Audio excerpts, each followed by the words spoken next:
Caribbean Newsline is brought to you by the Barbados Tourism Marketing, Inc.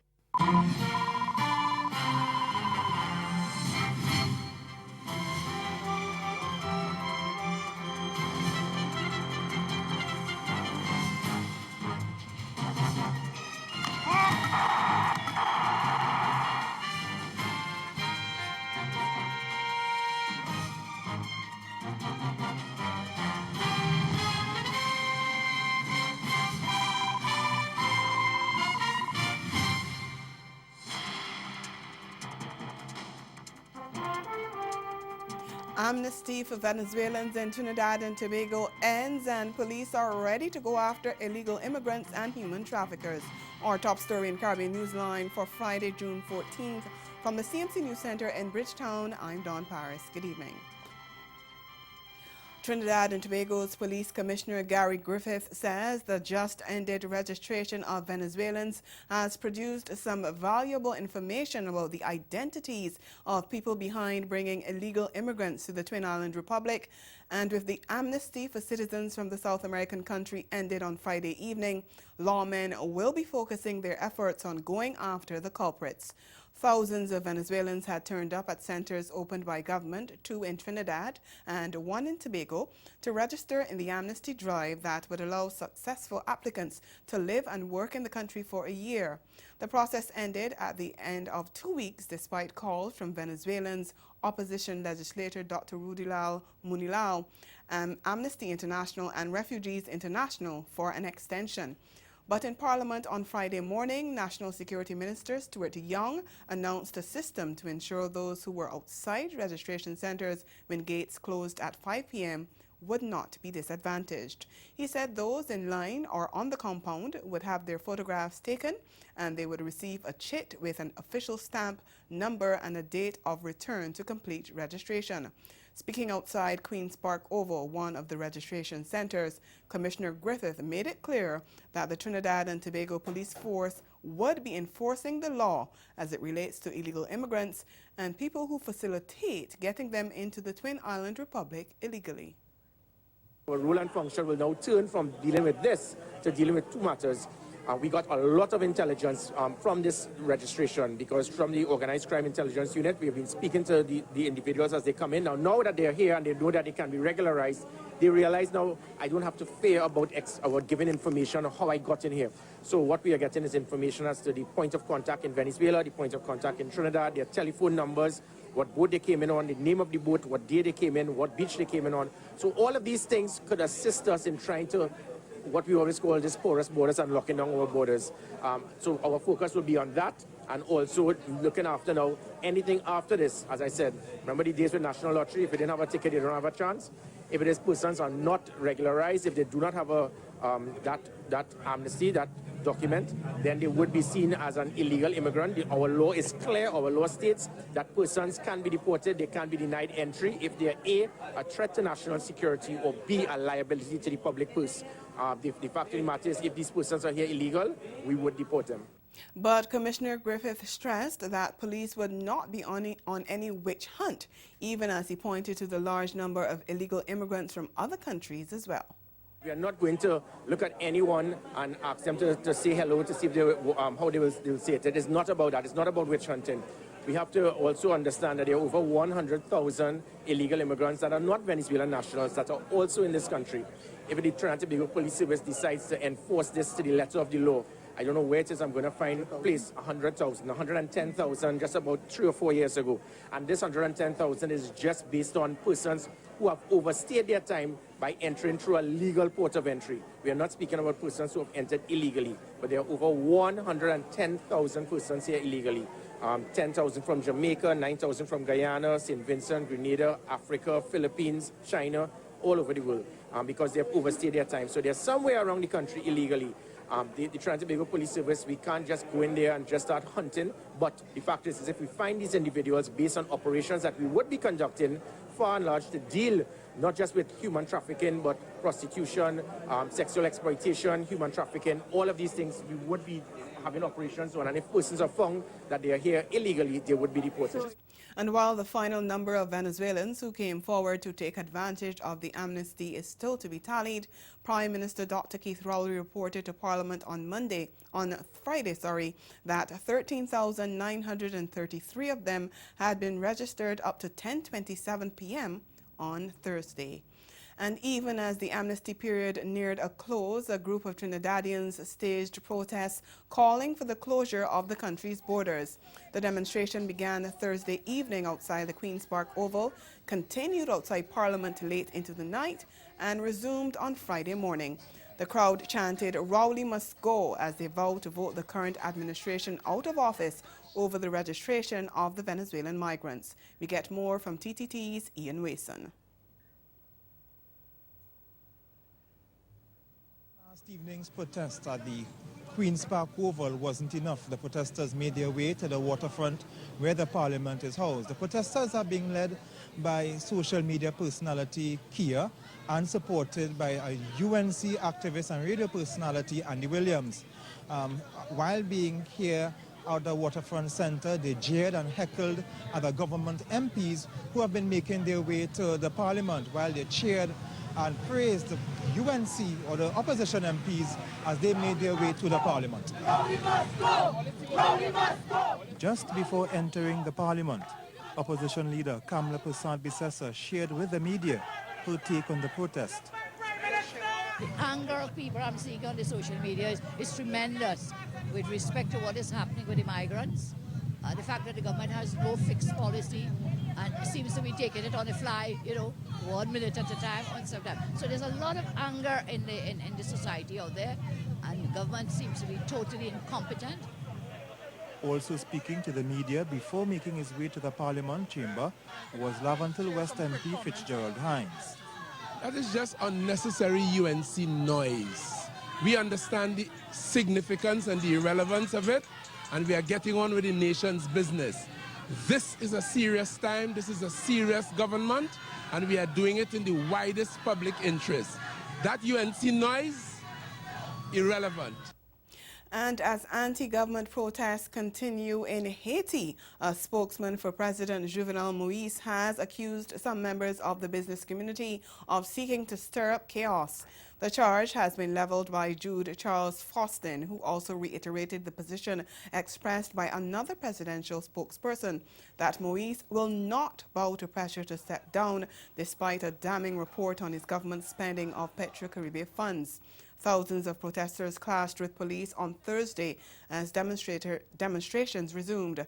Some people tried to storm barriers outside the National Palace in Haiti's capital, while others sought shelter as heavy gunfire echoed in nearby streets. Despite the calls for Moïse to go, Faustin said the president would continue in his role as head of state, as he accused some sectors of the opposition, civil society and the business sector of seeking to provoke chaos.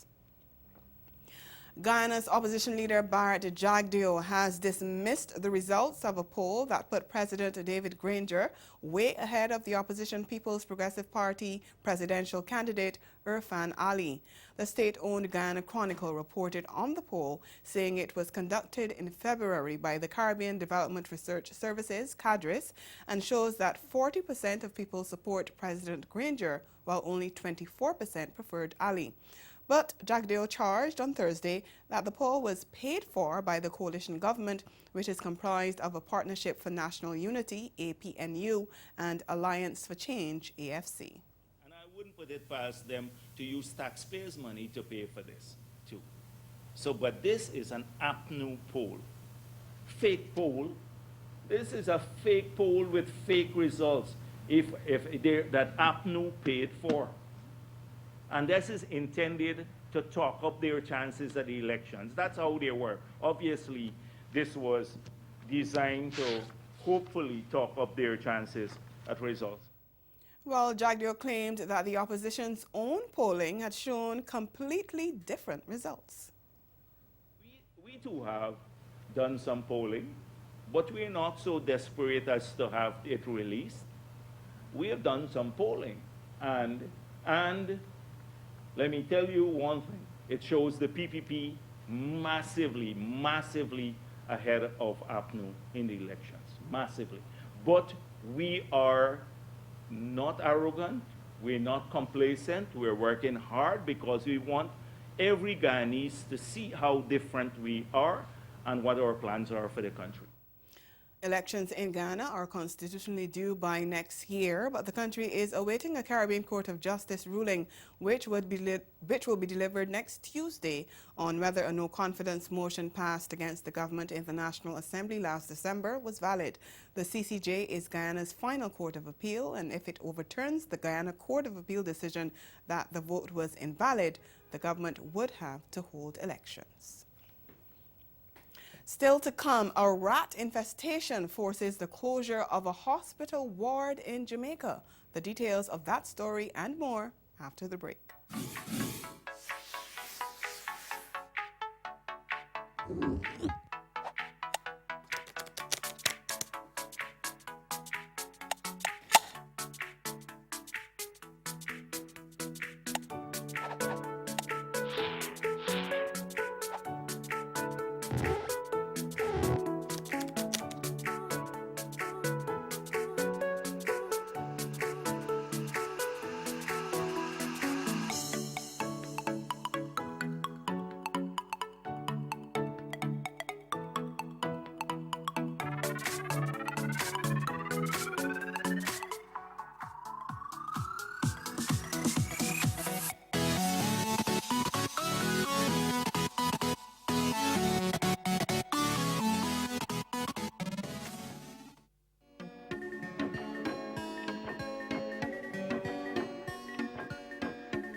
Welcome to this year's 50th Caribbean Broadcast Union Assembly on the island of San Andres.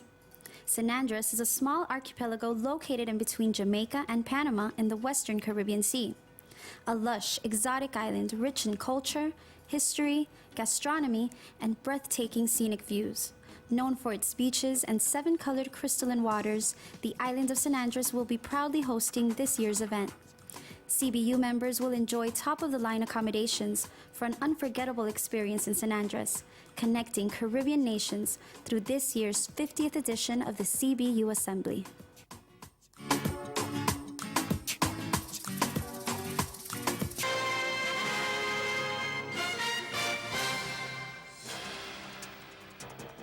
We continue in Jamaica. A week after reports surfaced about a rat infestation on a ward at the Spanish Town Hospital in St. Catherine, the Chief Public Health Inspector for that parish, Grayson Hutchinson, says the ward has been closed. He says some patients have been relocated while others have been discharged. We get more in this TVJ News report. A game of rat and mouse in full swing on Ward 3 at the Spanish Town Hospital in St. Catherine. A week later, news from the Chief Public Health Inspector for the parish that the female surgical ward is on lockdown. The ward will be reoccupied as soon as the treatment is completed and it has been assessed and found to be free from any evidence of rat infestation. So what caused the problem in the first place? For one, Grayson Hutchinson says patients feed other creatures on the compound. And two, there was a pileup of old furniture and equipment waiting to be discarded by the Board of Survey. Some of those items have already been removed. As an immediate response, a registered pest control agency has sprung into action. 83 bait stations were set throughout the compound and are being monitored. The trees which facilitated the presence of roof rats have been cut down and other trees have been baited. External openings have been sealed or screened and doors have now been affixed with self-closing devices. Mayor of Spanish Town Norman Scott responded. This is the premier health care facility in St. Catherine, and you have to close a ward because rat is taking charge of the hospital. This is no joke. This is no simple issue. Therefore, I would have expected the Ministry of Health coming here this morning to tell us that the government is planning or is doing something that is going to appease the citizens of this town and of this parish. Instead, we are in a little wishy-washy response to a national emergency. That's not accepted. Barbadians officially kick off Crop Over 2019, and Tobago holds its first ever Mango Festival. We get the details in this week's Newsline Entertainment with CMC's Marie-Claire Williams.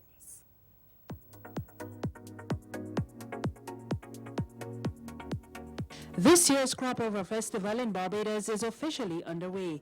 It was launched last weekend in the northern town of Spicetown with the ceremonial delivery of the last canes. Addressing the opening, the Chief Executive Officer of the National Cultural Foundation, Carol Roberts-Reefer, praised the development of the festival over the past decades and said it was time to grow even more. Today, our Crop Over Festival is acclaimed as the 27th most popular festival in the world, a ranking that has been achieved by the hard work and dedication of all partners and stakeholders for decades. This work did not start this year, and we are not here by whim or by fancy. And it is for those very reasons that we must not be satisfied with just being number 27. We owe it to the pioneers, the administrators, and stalwarts of the past to repackage this festival and strategically and proudly present it to Barbadians and peoples from all over the world for their enjoyment. Mango lovers in Tobago were in food heaven this week as the Ministry of Agriculture staged the island's first ever Mango Festival. It was held under the theme Celebrate Our Local Fruits and showcased a wide variety of the much-loved fruit as well as the byproducts. We are hoping to increase awareness as to the different types of mangoes on the island, the availability of mangoes on the island, and also to let the public know the value-added products that could be derived from mango. We hope that the usage of mango, the wastage of mango would be reduced, where people could be more aware of the value-added products that they could get from mangoes and use the mangoes on the island. So that would add to food security on the island. Marie-Claire Williams, Newsline Entertainment. Ahead in Newsline Sport, West Indies lose their World Cup clash with England. Stay with us.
Major Lazer doesn't really do authentic Caribbean music, you know? It's a fusion. And I wanted to do the more authentic reggae, one-drop rhythms, some dancehall rhythms, some Spanish songs, things like that. So I've always kind of peppered the market with those things, but now this is my first actual album, and I feel really proud of it. The name of the album is A Bang. It drops June 7th. All right, so now listen, now you're telling me about this family affair, your mom might do it one day, but One your dad day. is doing it also? Yes. Wow, so you have a lot to look up to. I do. All right, so listen, you seem pretty busy. I just want to know, can you just paint a picture for me What does your day look like? When you wake up in the morning, you got to brush your teeth, you got to take your bath. What does a typical day look like for TJ Sauce Kid? Well,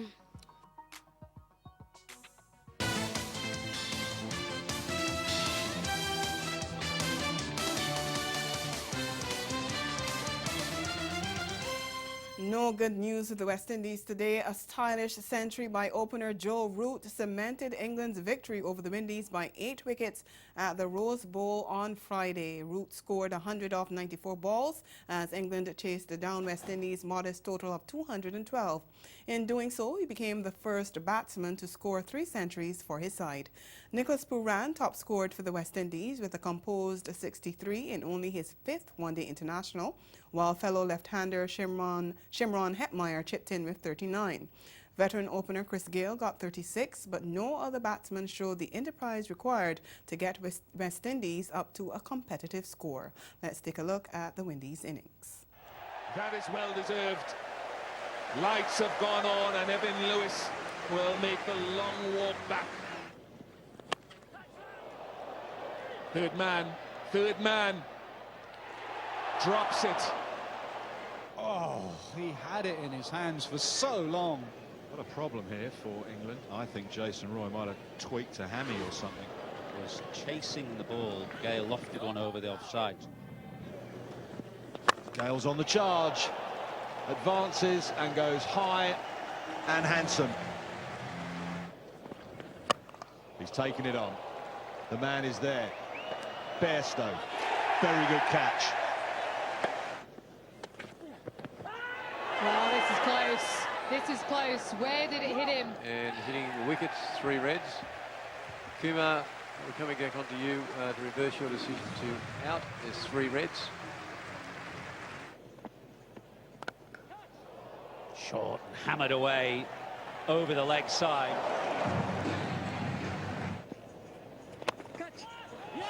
Out! Joe Root. Well, that is a simple shot down the ground. He's made it look so easy. Gone! Jason Holder.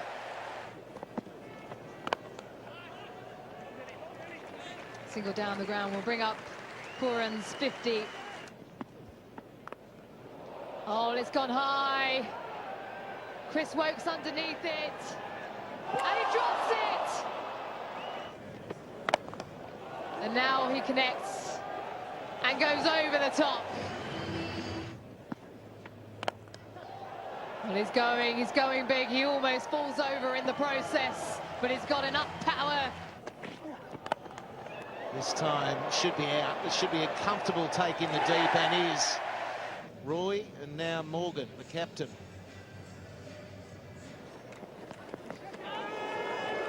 Well, there's a shout there. Did it grab the glove on the way through? Handle of the bat. Out. Okay, we've got a spike as it goes past the glove. Your decision to out. Just a feather. Far away. It's very close. Seat's been given. Archer, how good is he? Leg side, he's nailed that. Hold the pose. This time, yeah. Yeah, full and straight. 50 wickets now for Mark Wood. England have blown West Indies away. In reply, Root and Johnny Bairstow put on a dashing 95 for the first wicket as the Windies struggled to find a breakthrough. Too good. Too good. Pulled away for 4. What a shot that is. Nothing better as a batsman to see that. That's in the slot. That really is a throw down. Hit me for 4. That's exactly what's happened. He looks in great touch, Joe Root. Beautifully played once again. Anything short in that slot, he's just rolling with it, and it'll get there. Nicely played. That's very clever. He's thought about it a few times, but this time he gets it away. Oh, geez, that's a swat. It's a fly swat.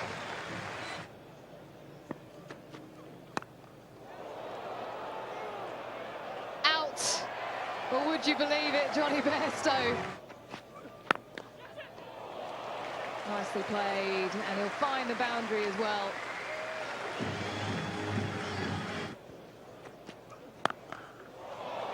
Well, this has been punished to the next side boundary. That single means that Joe Root will make his third 50 of the tournament. England's number 3 moved to the top of the order. Well, it doesn't improve, does it?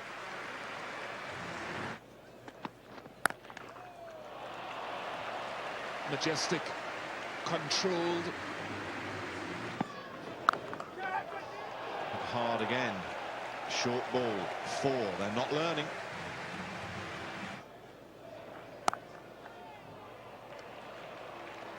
Should be a couple here because Root has placed that in front of square. In fact, he's timed it so beautifully. He now has the most runs in this year's World Cup.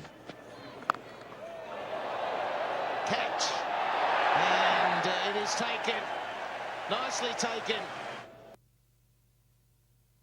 It was disappointment for the women as well. They suffered a whitewash with a 135-run defeat to England in the final ODI of the 3-match series on Thursday to wrap a miserable outing in the ICC Women's Championship. Chasing a revised target of 267 off 39 overs in the rain-hit contest at Essex County Ground, they collapsed to 131 all-out with 8 deliveries remaining. And that's the sport.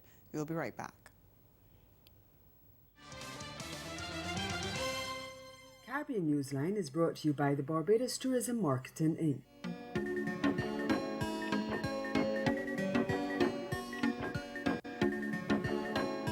Welcome to this year's 50th Caribbean Broadcast Union Assembly on the island of San Andres. San Andres is a small archipelago located in between Jamaica and Panama in the western Caribbean Sea. A lush, exotic island rich in culture, history, gastronomy, and breathtaking scenic views. Known for its beaches and 7-colored crystalline waters, the island of San Andres will be proudly hosting this year's event. CBU members will enjoy top-of-the-line accommodations for an unforgettable experience in San Andres, connecting Caribbean nations through this year's 50th edition of the CBU Assembly.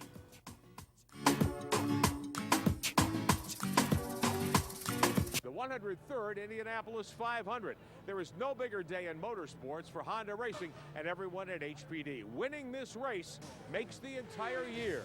This year, 18 Honda drivers in the field of 33, gunning for honors in the 500.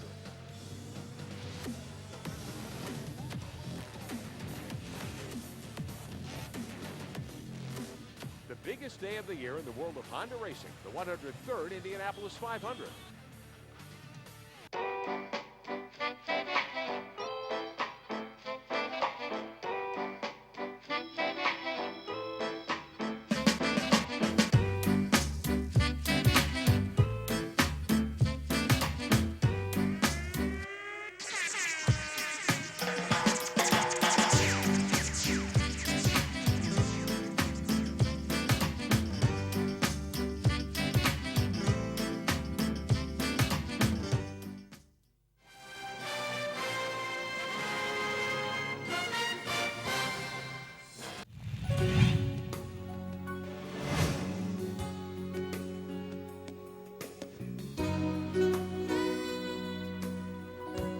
Again, the major developments of this day: amnesty for Venezuelans in Trinidad and Tobago ends, and police are ready to go after illegal immigrants and human traffickers. And in sport, West Indies lose their ICC World Cup clash against England by 8 wickets.